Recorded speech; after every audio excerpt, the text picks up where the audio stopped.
ఈనాటి విలేకరుల సమావేశంలో నాతో పాటు మా రాష్ట్ర భారతీయ జనతా పార్టీ కార్యదర్శి శ్రీమతి ఉమారాణి గారు కూడా పాల్గొంటున్నారు.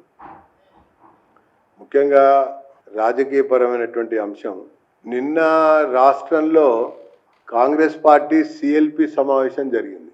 సిఎల్పి సమావేశంలో ముఖ్యమంత్రి యొక్క ప్రసంగం, ప్రస్తావించిన అంశాలు, జరిగిన తీరు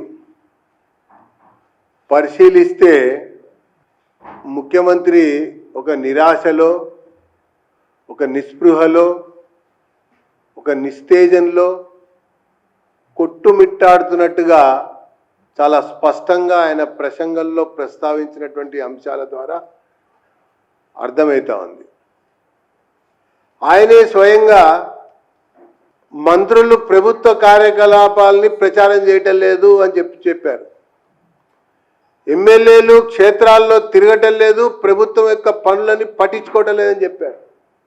ఆయనే స్వయంగా విపక్షాల యొక్క దాడులను కూడా తిప్పికొడతలేదని చెప్పారు. అంటే ఆయన పట్ల సిఎల్పి విశ్వాసం కోల్పోయినటువంటి సందర్భంలో మాట్లాడినటువంటి మాటలుగా ఉన్నాయి అవి. అందుకనే నేను చెప్పాను, నిరాశ, నిస్పృహ, నిస్తేజంలో ముఖ్యమంత్రి ప్రసంగ పాఠం నిన్న కొనసాగిందని చెప్పని పేర్కొన్నా. ఇక పోతే క్యాబినెట్ అనేది కలెక్టివ్ రెస్పాన్సిబిలిటీ.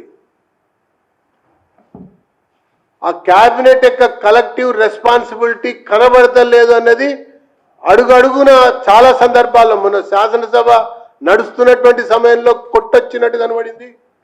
హెచ్సియు సంబంధించినటువంటి వ్యవహారం విషయంలో చాలా స్పష్టంగా అవపడ్డది.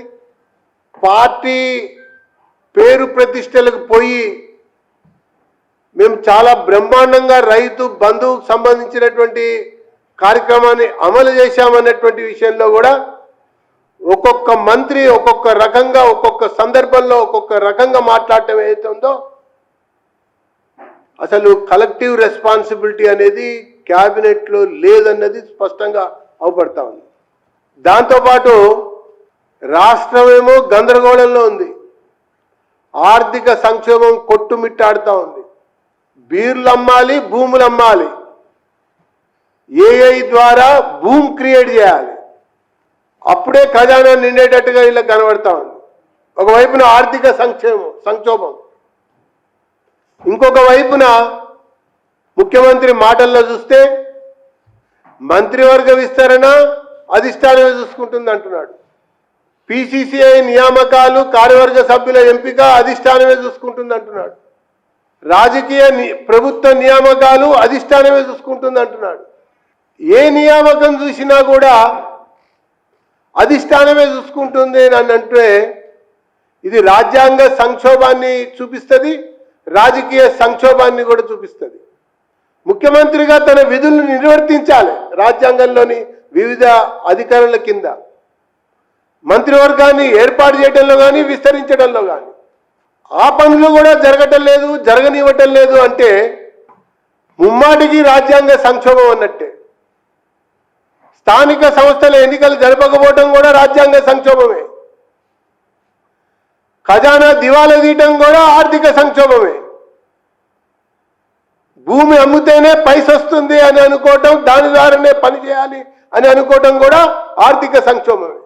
ఇక శాంతి భద్రతల సంక్షోభం విపరీతంగా ఉంది. అత్యాచారాలు అయితే రోజు రోజుకు పెరుగుతున్నాయి.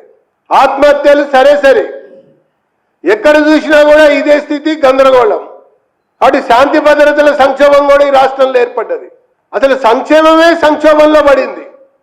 ఏ పథకం అమలు విషయంలో కూడా నామమాత్రపు అమలు, పత్రికా ప్రకటనలు, ప్రారంభ శూరత్వాలు, ఆ తర్వాత అంతే. కాబట్టి సంక్షేమం కూడా సంక్షోభంలో పడింది. అసలు ప్రభుత్వం యొక్క పనితీరే సంక్షోభంలో పడ్డప్పుడు ఖచ్చితంగా ఈ యొక్క అంశం పైన గవర్నర్ స్పందించవలసినటువంటి పరిస్థితి ఈ రాష్ట్రంలో ఏర్పడ్డదని చెప్పని భావిస్తున్నాం. వివిధ విషయాలపైన group of ministers committee for governance కోసం వేస్తారు, ఫర్ నిర్ణయాల కొరకు వేస్తారు. గ్రూప్ ఆఫ్ మినిస్టర్స్ యొక్క కమిటీ అనేది గవర్నెన్స్ కొరకు కొన్ని ప్రధానమైన నిర్ణయాల కొరకు వేస్తారు. కానీ ఈ గ్రూప్ ఆఫ్ మినిస్టర్స్ యొక్క కమిటీ పవర్ కోసం ప్రయత్నిస్తూ ఉన్నాయి, పవర్ కోసం ప్రాగ్లాడుతూ ఉన్నాయి, పవర్ కోసం కలిసి రాజకీయాలు చేయడానికి ఆ గ్రూప్ ఆఫ్ మినిస్టర్స్ యొక్క కమిటీ ఈ రాష్ట్రంలో పనిచేస్తున్నట్టుగా చాలా స్పష్టంగా అవపడతా ఉంది. ఇక మీనాక్షి రంగంలోకి వచ్చింది. ఆమె ఒక రాజ్యాంగేతర శక్తిగా ఈ రాష్ట్రంలో నడుస్తూ ఉంది. సమీక్షలే కావచ్చు, అధికారిక సమీక్షలే కావచ్చు, లేదా పార్టీ సమీక్షలే కావచ్చు, ఆమె కూడా పలు సందర్భాల్లో ప్రభుత్వాన్ని తప్పుపడుతున్నట్టుగా కూడా మాట్లాడింది. అంటే అసలు ఈ కాంగ్రెస్ పార్టీ ప్రభుత్వాన్ని ప్రజలు అవకాశం ఇచ్చి అధికారంలోకి తీసుకొస్తే నడుస్తుంది, ముఖ్యమంత్రి కాదనేది ప్రజానికానికి అర్థమైంది. మరొక వైపున ఢిల్లీ యొక్క కనుసన్నల్లోనే ఈ ప్రభుత్వం నడుస్తోంది అనేది ప్రతి ఒక్కరికి కూడా రోజు రోజుకి బలపడతా ఉంది.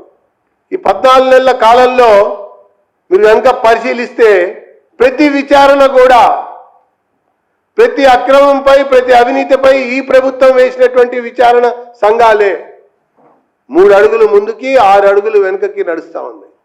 కారణం ఢిల్లీ దోస్తీ, చెన్నై చెలిమి, నామకే వాస్తేగా గల్లీలో కుస్తీ. ఇది బీఆర్ఎస్ కాంగ్రెస్ నడుమ నడుస్తున్నటువంటి వ్యవహారం.